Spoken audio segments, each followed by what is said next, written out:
Hey everyone, my name is Elizabeth O'Neill. I've been involved in CMP since 2002. And with Sheila O'Connor and several other folks along the way, we've been working on developing conservation audit tools and guidelines. And now we're on version 3, which is what we're going to talk to you about today. The other members of the audits working group are on as well, and you'll be hearing from several of the working group members. It's a really active and engaged working group. We really enjoy working together and feel like we're generating some great stuff. So if through this presentation you think, oh, that's something I'd really like to spend more time working on and talking about, we welcome new members of our working group. I'm going to pop up my screen here and hit present. All right, and I'm going to start my timer because we have a lot packed in for you today. And I want to make sure I don't talk forever. So conservation audit guidelines and tool, a brief orientation. We know some of you on here have been along for the ride for a really long time with conservation auditing, and some of you haven't heard it at all. So we're going to try to do a mix of giving an overview of what auditing is for those of you who are new, and also provide some examples of how some of the working group members are actually using auditing within their organizations now. So, I'm sure some of you have thought, wow, I'm spending all this time advancing the best practices laid out in the open standards, either as a coach or a CMP member, an M&E specialist, whatever your role may be. And I'm sure at some point you've thought, gosh, is this working? Is anybody actually doing all these things that I'm trying to get them to do? Well, conservation auditing can help you to answer that question. Conservation audits are a review of the extent to which the design and management of a conservation project or program reflects best practices as laid out in the conservation standards. So an audit is a review of the conservation process rather than a look at the effectiveness or impact of a project, which would be something you would do within the context of an evaluation. As I said, right now we're on version 3.0 of the audit guidelines and tool. CMP members started conservation auditing in about 2005. WWF used to do a lot of audits, TNC did quite a few, and then there were various independent and one-off efforts. So why do and promote conservation auditing? And what we'd really like to see is through this presentation and our continued work to advance auditing, that it's really taken up as a standard practice across our community. Because the primary goal of auditing is to increase the likelihood of positive outcomes by helping to assess design and adaptive management practice, including M&E, which then helps you to identify a clear set of priorities for strengthening the design and management of a conservation project or program, or even practice across an organization. Conservation audits also can help to identify priorities to focus a standards-based planning process. Often the question comes up, if you're going to help an ongoing program to strengthen its plan, where do you start? Because you don't want to start with the standards as if they've never thought about their targets or their situation or their strategies. And if you do an audit right at the start of the planning process, it can really help you to figure out where the program is clear and strong and where it needs further work in definition or adaptive management strengthening. It can also serve as an approachable entry point to the conservation standards. You all know if you've done a big orientation to the standards or walked a project or program through the standards, there are definitely people in the room who get overwhelmed, right? It just seems like a lot of information, where if you bring the audit tool, which can be done with a project team in just a few hours, they actually get a quick overview of what's in the standards and what the idea is in terms of best practice. It can also be an opportunity to draw a team together for reflection and exchange and facilitate learning. So who should do conservation audits? Anyone involved in a conservation effort can do audits. It's really straightforward. What gets audited? Projects of any scale or type, programs. It can be thematic projects, place-based projects, and you can do multiple audits to get a sense of organizational practice. You can do them anytime in the project cycle, before a project even exists, somewhere along the way. Ideally, you do them regularly over time to see if you're strengthening the design and management of the program. And how do you get started with audits? CMP now has, through the efforts of the working group, a conservation audit guidelines and tool website, and maybe Sarah could pop the link to that into the chat for us, or maybe Sheila, you could do it because you know right where it is. So to get started, you just go to that website and it will walk you through everything you need to know. How are audits done? Well, you decide whether to do an audit. Is it needed? Is the program receptive? You review the audit guidelines. You decide what type of audit to do. You can do the audit yourself at a desk. You can get facilitated by others to do it. You can do externally contracted audits. You can facilitate others through it. If you're a good coach, you can definitely facilitate a group through an audit. Then you prepare for the audit, ensuring everyone is clear on who's involved, why you're doing it, how, and the intended results. And then you're going to download the audit tool, save it to your hard drive versus working with the one that's on the Google Sheets site. And then I'm going to show you some screenshots of what it looks like to go through an audit. So you start for a particular project, you fill out a bunch of project information. It's all really straightforward, like the project name, goals and objectives, date, the kind of audit you're doing. And then you go through, and for every major step and sub-step in the conservation standards, you assess the project against a set of criteria, and you rate it on a scale of 1 to 4, with 4 being no or minimal improvement needed, and a 1 being, I don't see any evidence of this practice at all. And we've tried to make the criteria really clear and defined in a manner that would be consistently applied, not just in audits you might do, but audits done across our community. You include a justification or rating for a justification for your rating. And you might want to include a brief discussion of barriers to progress or adoption. So if you rate something as a 1, why is that? Once you've filled out that sheet, you'll get an auto-generated report that looks like this. So you'll see here, this is for the assess step.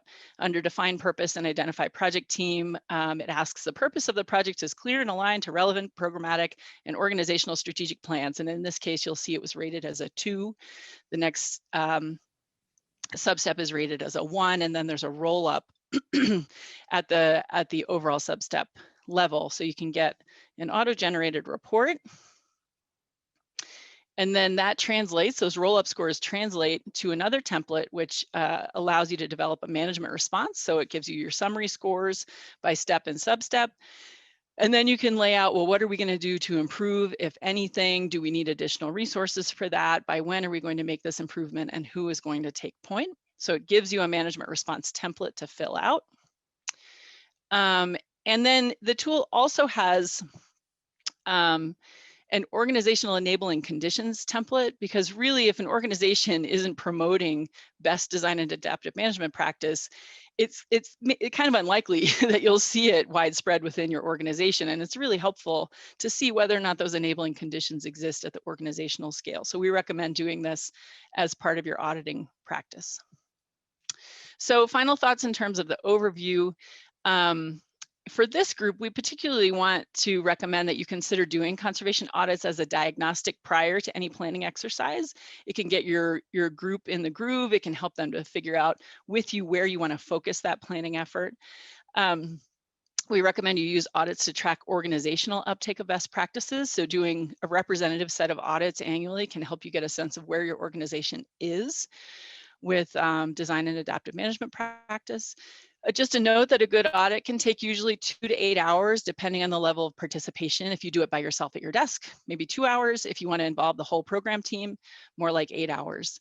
It's not a high cost exercise. You shouldn't be, unless you hire somebody else to do it, that would be the only real source of cost, or if you pay for a convening to go through it. But normally you can just do it. You can easily do it through a virtual exercise with a team now. Involve the program team, project team as much as possible in the audit, and try to share audit results to support organizational and broader community learning. So that's a quick overview. I'm going to pass the mic, and if you have questions, go ahead and pop those in the chat as they arise for you, and we'll circle back. We're going to try to leave 15 minutes at the end of this webinar to take some questions, so please drop those in the chat. So next up is Catherine. Great, thanks Elizabeth. Hi everyone, my name is Catherine Payne. I work for Durham Wildlife Conservation Trust, and I'm going to try and share my screen and talk at the same time. I'm going to just walk you through a little bit. I'm part of the Audits Working Group, and we within Durrell are really keen to use this tool to sort of track our organisational uptake of the standards. So I'm going to talk to you about maybe a few little adaptations that we've made to the tool. So the basic tool that Elizabeth just walked us through, and also talk about some of the ways that we're going to be using it internally. So hopefully my screen is up. Yes, good. Great. Okay, so I think most of you may well be familiar with our organisation, but if not, we're a small to medium-sized international conservation NGO. We're based in Jersey in the Channel Islands, just off the coast of France, but we work across the world, and I've got a map showing our sites in a little bit. Our mission is saving species from extinction. So we've traditionally been very focused on individual species recovery, and we're now working more broadly than that across habitat and ecosystem recovery as well as species recovery. One of Durrell's kind of key focus points is on long-term investment. So we, a lot of our programs have been running for 30 to 40 years, picking a species or an ecosystem and working with that for the long haul. And we began organizational adoption of the conservation standards in 2018.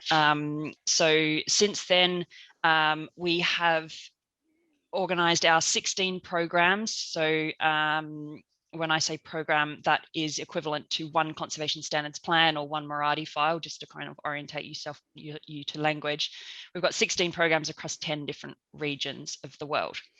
So these are those regions, so quite geographically spread. We've got a big focus in Madagascar and Mauritius, and various other island ecosystems and other critically endangered species around the world. So within those 10 regions, we have these 16 programs. So there are some, within some of those regions, there are more than one program. Okay, and that's the level at which we're looking to apply this audit tool. So that's the level at which we plan and the level at which we want to apply the tool. So when we when we first got involved with the Conservation Audits Working Group, it was a really good time for us to get involved. There were some real key questions that were coming up, and key questions that we as an organization wanted to use this tool to help us answer. So for example, beginning in 2018, from a standing start of not having many organizational planning processes, to suddenly then adopting the conservation standards across the board. So how are we going in that journey of adopting the standards and getting all of our programs up to standard in terms of best practice management? Across those different programs, which ones that maybe need more support to make sure that they're really managing adaptively, which ones are doing well and sharing that learning. And then across the organization, across all those different programs, where around the conservation standards cycle are we actually really strong? Are we really strong at assess, but we're not so good at adapt and analyze, or whichever? So trying to understand where organizationally we are strong and where perhaps we need more development and more support. And then that really key question of, well, what is our organizational audit score? How are we doing across the board? With our aim to bring all of our programs in line with the conservation standards. So those are the types of questions that we hope that the conservation audit tool is going to allow us to answer internally. 4 minutes, Catherine. Thank you. And then in terms of adaptations to meet Durrell's needs, so to answer those questions and perhaps address some of those other more, within all of our organizations, we have sort of nuances that we need to address in any sort of widespread use of a tool like this. We wanted to make sure that we had all of our programs within sort of one version of the tool, so we didn't have 16 different files going on, with relatively simple navigation. We needed to be able to do that aggregation to the organizational level. crucially for us, we wanted to show change over time. So obviously we're still quite new in our conservation standards journey. We wanted to show how those programs are actually progressing and improving over time.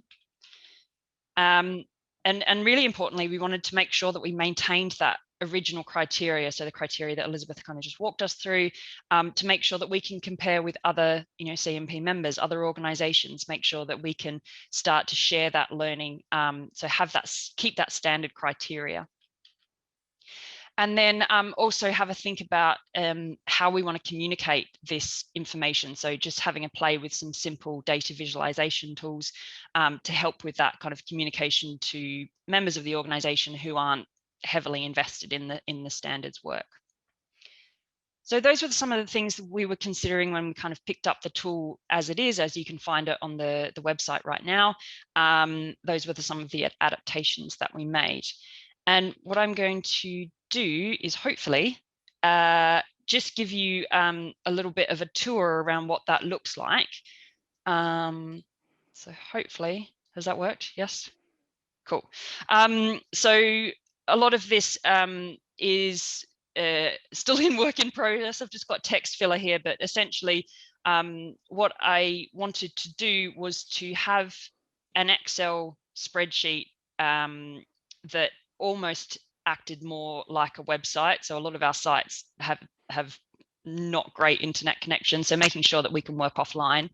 So we've just got an introduction page here, and then I've actually hyperlinked these different links, so it acts more like a website in that sense. So again, not developed yet, but there's a guidance section, an introduction section. I'm going to skip over this summary report section for a minute. So you will see in this the similarities with what Elizabeth has shown. In terms of the actual tool, if you click on that audit tool button, you will get a list, or any member of our organization would get a list of all of our different programs. Okay, so that's our 16 different programs. And the reason that I changed the navigation like this is because if we kept it sort of as tabs, that's a lot of tabs across, or a lot of sheets across the bottom of your Excel spreadsheet. So just trying to improve that navigability a little bit more. So I'm just going to jump into one of these programs.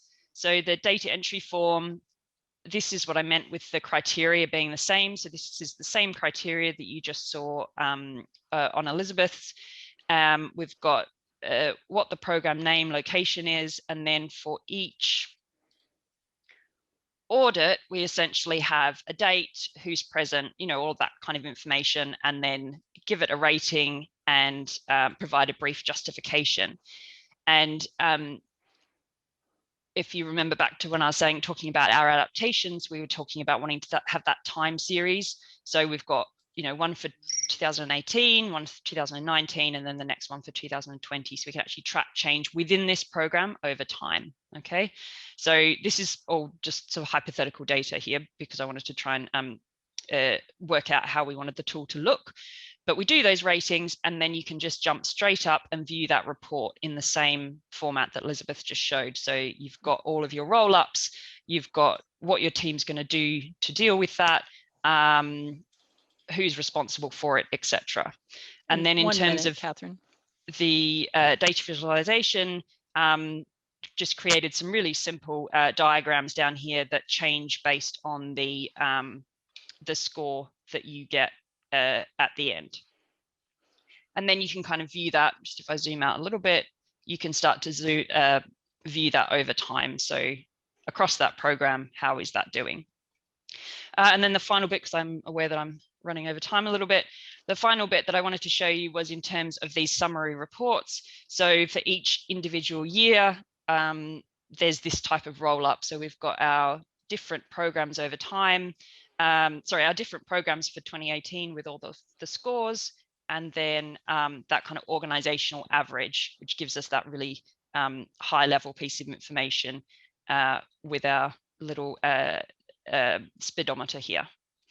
And then the final thing I'll show you is just how perhaps for communication reasons, we could show how that changes over time. So, we started adopting the standards in 2018, and then since then been gradually improving. Now, again, hypothetical data, but I just wanted to kind of show you a few different ways that we're looking at using the tool. And then finally, in terms of what's next, we're keen to really use this as a key performance indicator. So this is actually going to, that organizational score is going to be reported to the board on a quarterly basis, using the tools to support our partners who are also starting to adopt the standards, and help them sort of identify where they are at the moment, where they'd like to be, and then start to think about integrating with other organizational process assessments like the conservation capability maturity model, etc. And then thinking about ways that we can integrate it into our training programs as well. So yeah, just a kind of a final thanks for listening, and if you're keen to kind of find out more, please get in touch with me or a member of the working group. And that's me. Thanks. Great. Thank you, Catherine. And then we'll have one more short talk from Claire Relton, and then we'll take questions. And Claire, sorry, if you could keep to 7 minutes, that would be wonderful. No problem. I'm on it. Okay. Hi, everyone. My name is Claire Relton. I work for the Endangered Wildlife Trust based in South Africa. My role at EWT involves facilitating the process of integrating the conservation standards into all of our projects and programs. So just to give you a general understanding of our organizational structure, we have 3 strategic imperatives: saving species, saving habitats, and benefiting people. And underneath those, we have 13 different programs, some of which are designed taxonomically, like our carnivore conservation program. Some of those are geographically and habitat bound, and others might be thematic, like our wildlife and trade program. So the structure of all of our programs differs significantly, and each of those programs will have a number of projects underneath them.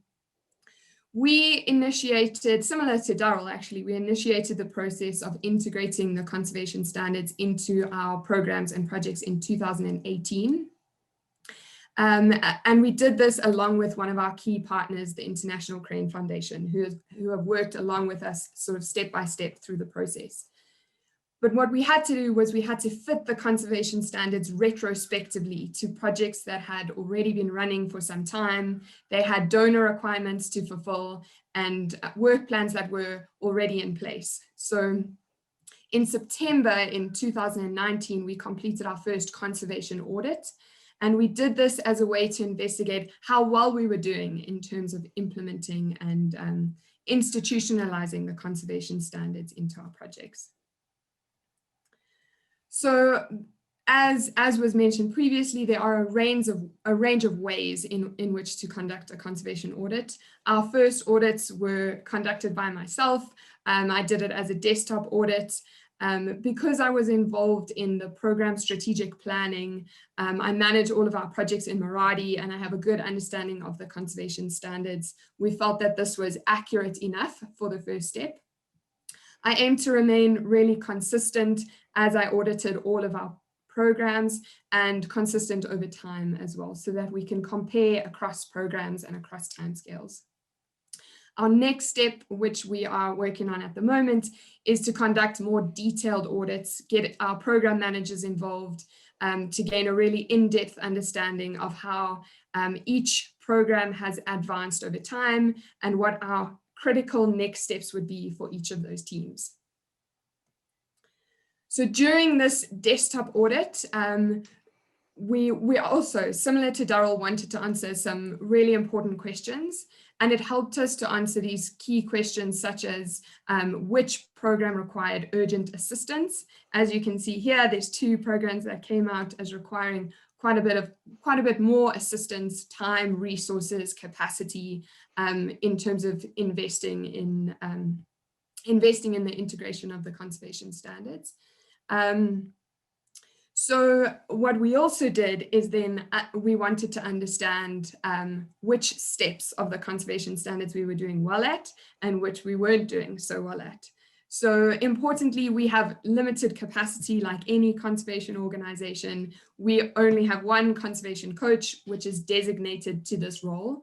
So it's really important for us to streamline our efforts across our programs. So as you can see, we seem to be falling short on step 4, the analyze and adapt step of the conservation standards. So this was really important for me because it helped me invest more time and energy into this step.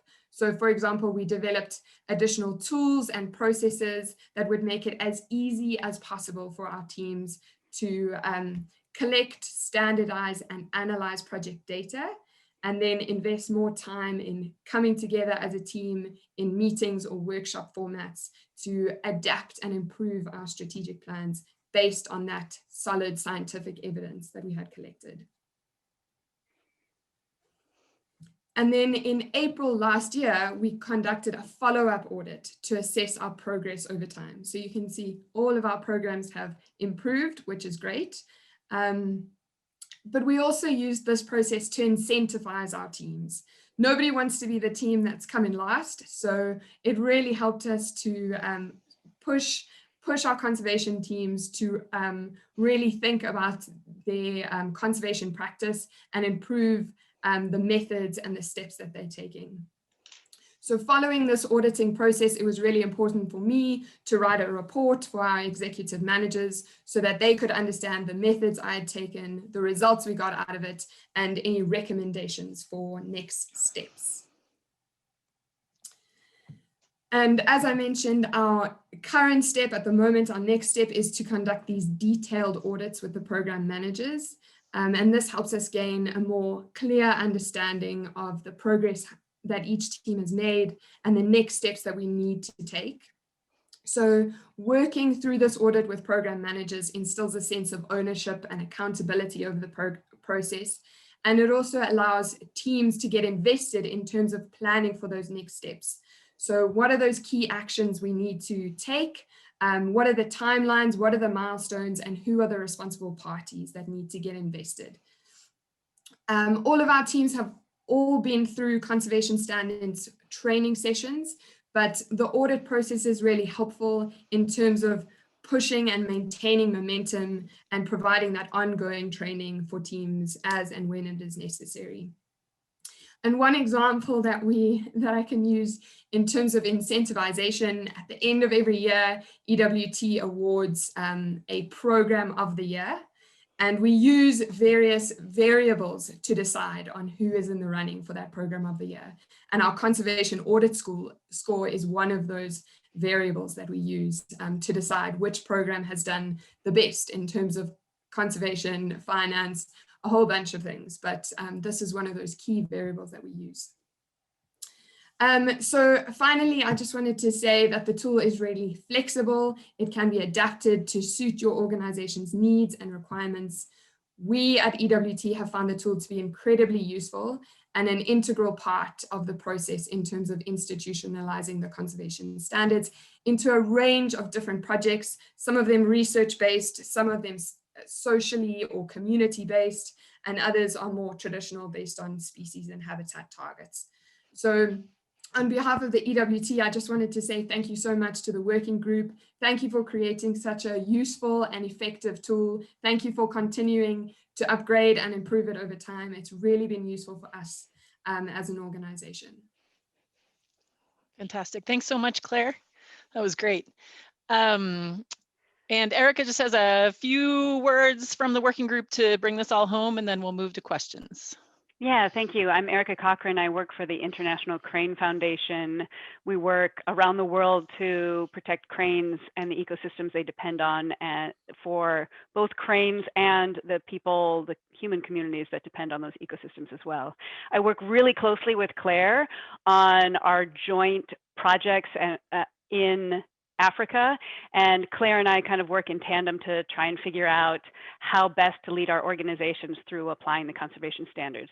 So we've been using the conservation audit tool together, and in this next year going forward, the International Crane Foundation has really highlighted 10 projects or programs that we consider to be model projects where we could build additional projects across our regions. And we're using the audit tool to kind of launch those projects and to figure out the best way forward for those projects to apply the best standards. And we're using we're using Catherine's adaptation to track across all of those model projects and to track over time. So I just wanted to take a moment and launch a couple of polls just to understand where people are sitting right now after our presentation. So Sarah, if you'd launch just the first poll. And if you could just quickly fill out that poll, you should see it in front of you, and then hit enter to make sure that your poll responses are registered. That would be great. And I think that's probably enough people. We have almost everybody has responded, so go ahead and share the results. So have you heard of the audit tool before? A lot of you have. However, only 4 of you have actually used the audit tool. So that's good to know. And then if you can launch the next poll. So this is asking about your interest in using this audit tool, both at the project level, at looking over time within a project, and then also at the organizational level. Yeah, be sure to scroll down if you don't see all 3 questions. There's 3 questions, yeah. Questions there. And I think I'm counting 45 people on this call. So we'll wait until we get totals that are close to that. We have 22 are responding, that are able to respond. So I think we are very close. We've got 20 out of 22. So go ahead and launch those responses so people have an interest. That's awesome. And I would like anybody who is interested in applying the audit tool and using the audit tool for any of these purposes, if you're willing to, put your name and your email address in the chat now. And then the working group can follow up with you to see whether you need any support or any examples or guidance or any adaptations. So if you would go ahead, if you're interested, we'd like to know who's applying the audit tool and learn from you and help you. So go ahead and put your name and your email address in the chat, and somebody from the working group will follow up with you. Related to that, this is just a heads up or a forewarning for CMP members that I also serve, as well as Catherine, on the Conservation Measures Partnership Board of Directors, and the CMP board will be asking CMP member organizations to apply the conservation audit tool to at least one of their projects over the next 4 to 5 months, in order to help us do a better job of evaluating CMP's effectiveness.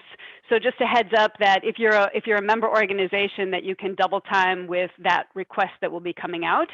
And then finally, if this stuff really geeks you out and you're really excited about it, like many of us are, and you see the potential value, please reach out and join the working group. Like Elizabeth said, we really enjoy working together. We like thinking about how do we assess whether we're using those best practices and whether those best practices eventually are leading to greater impact. So if you're interested in those types of questions, please reach out and join our working group. And if you are interested in that, I'm going to put in there in the chat, if I can, hold on just a moment. This is Elizabeth and my email. So if you are interested in joining the working group, reach out to one or both of us. And that's all for me. Great. Thanks, Erica. I wanted to make one final point, which maybe has occurred to some of you, but it always comes up, and it's the question of, is it appropriate to audit a project or program that's not been designed following the open standards? And it absolutely is. Remember that the open standards are meant to be best practice across the board for our sector, and it's supposed to be basic best practice, right? So it is appropriate. It does work. We've done it many times. Sheila and I do a lot of evaluations, and we often incorporate auditing as a component of our assessment of the criterion, the evaluation criterion of relevance and quality of design. We'll actually do a more streamlined audit as a part of our evaluation, regardless of whether or not the program has been designed using the OS.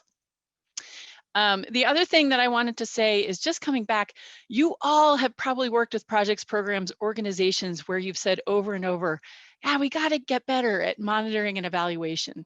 We got to do that better. Why aren't you guys doing this? How do we fix this? And the reality is that we as a community, CMP, CCNet, we also need to get better at monitoring and evaluating our own work, right? All this effort that we're putting in, is it actually leading to change in design and adaptive management practice? Auditing is a way to figure that out. And ideally, as a community, particularly at CMP and CCNet, we move toward doing wider auditing across the conservation sector.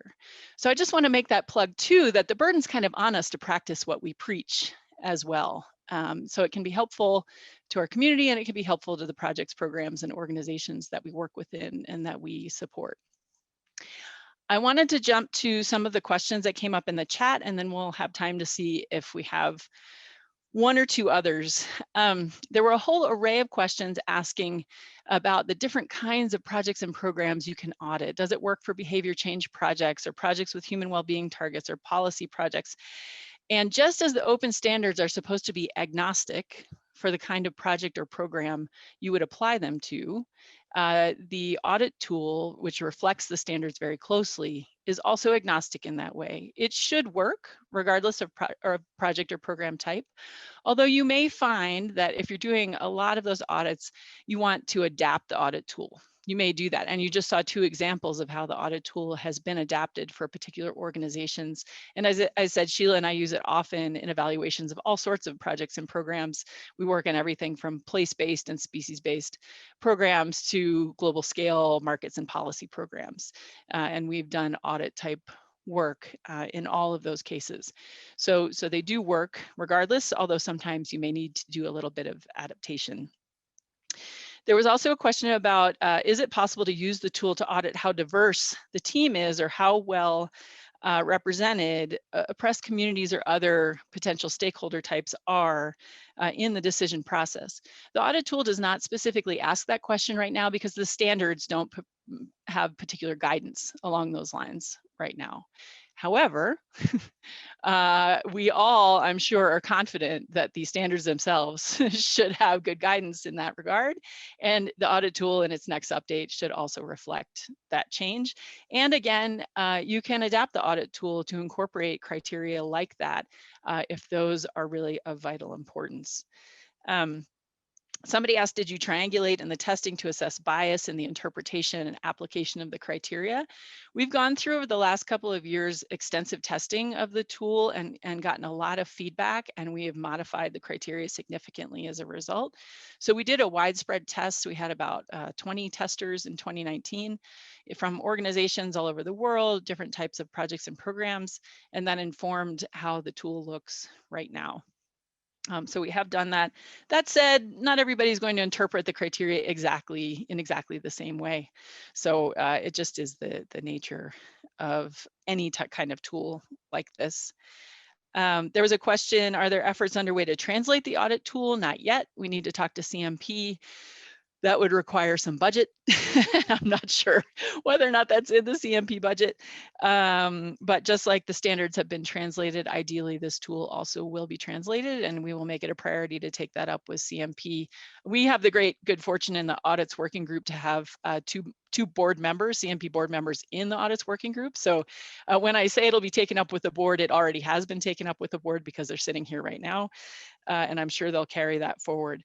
So those are the questions I saw in the chat. I'm not sure if I'm missing anything else or if somebody would like to pop in with an additional question before we close. We have several more minutes here. Elizabeth, at the very bottom, the last chat, there's a question about if there's a requirement to have a degree of independence in the auditing, have externals conducting the audit, or is this something that organizations do internally, or both? Thanks. It depends. There's no requirement that it be third-party independent, but just like any kind of review, assessment, or evaluation, it's really up to the situation to determine whether that level of independence is needed. Personally, I don't know that that's absolutely necessary unless you need a really high degree of rigor and objectivity in the assessment for however you're going to use the results. I think it's higher value to actually involve project and program teams in going through the audit process, because they're really the ones that will take the steps to improve the project or program themselves. So while financial audits are usually externally imposed, third party, in this case, I think the working group would agree with me that it's higher value to actually run them in a way that is very participatory. And in my experience, even in evaluations, project and program teams tend to be their own worst critics. And they're the quickest to identify where things are not going well or not being done well and what needs to be improved. So I also, as you know, actually the bulk of what we do is evaluation work, and I even make those participatory. And of course, we come from a long tradition of trying to keep those third-party independent. And I think the thinking is shifting there on really how valuable that is and whether that makes best use of the process. There's another question from Jerry that maybe I would field as well. He Perfect. asks, how would you resolve any discrepancies in the viewpoint of the auditor versus the auditee to any given question? And I think the emphasis is more on what needs to be done to improve the practice, like what is missing to have the best, most effective project or program, and what do you need to do to apply those best practices, and less on the actual scores. So it's more using the audit tool as a jumping off place to really figure out an action plan going forward that would help you improve your project design and effectiveness. And it would be good to hear also from Catherine and Claire, because you've been doing, as Erica has been doing, audits in partnership with your programs and projects. How have you navigated that if say you have a difference in how you would score versus how the project or program team would score? I think from our side, thanks, sorry. I think from our side, it all just comes down to discussion, which is why these things can take hours rather than just a few minutes. So it does take time to go through this discussion. It's important that the team understands the standard steps and the sub steps. So there's a long element of discussion, and we like to sort of end up with a score that everyone in the team feels comfortable with, and they understand why we came to that decision, and then when we record all the decisions as well. So if there's any critical controversy, we record it in that justification section on the conservation audit and just explain why we made that particular decision and what our next steps would be in order to show improvement over time. Yeah, I would agree with that. And from my perspective at the moment, we're very much still in the early stages of building up capacity within our teams around conservation standards knowledge.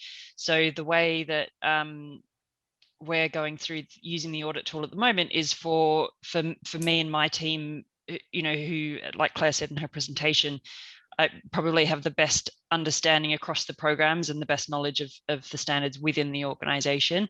So I'm definitely much doing that first cut myself, identifying those and then going with those individual to the teams to discuss those individual issues, rather than sitting down with them with a blank tool and going through it with them. So, you know, I'm probably sitting between that very external to totally participatory. I'm sort of sitting in the middle of that, and that seems to work well for us at this point in our journey. But that may well change as we build up our capacity internally. Great. And anyone with one final question? I don't see anything else in the chat. Does anybody want to pop in with one last question before we close?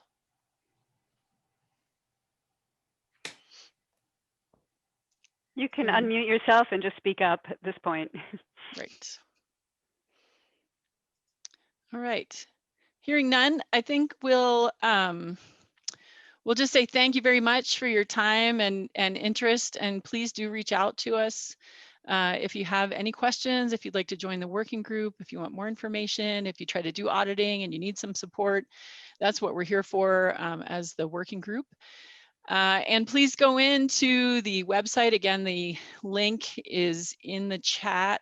I'm going to put it there again, right at the bottom of the chat, in case you want to open it now before you forget. Yeah, please go in there, play around with it, download the tool, wade through it, see what you think. and we'd be happy again to support you. So thanks very much for your time. And we hope to work with you all in the future. Elizabeth, hold on just a moment before people sign off. You actually just sent that to me, so I'm going to put that the link right in the chat to everybody. Yeah, there you go. All right, it's in there. Great. Perfect. Thanks Thanks everybody. everyone. Thank you. Thanks everyone. Take care. Thank you. Thank Great to have you. everybody.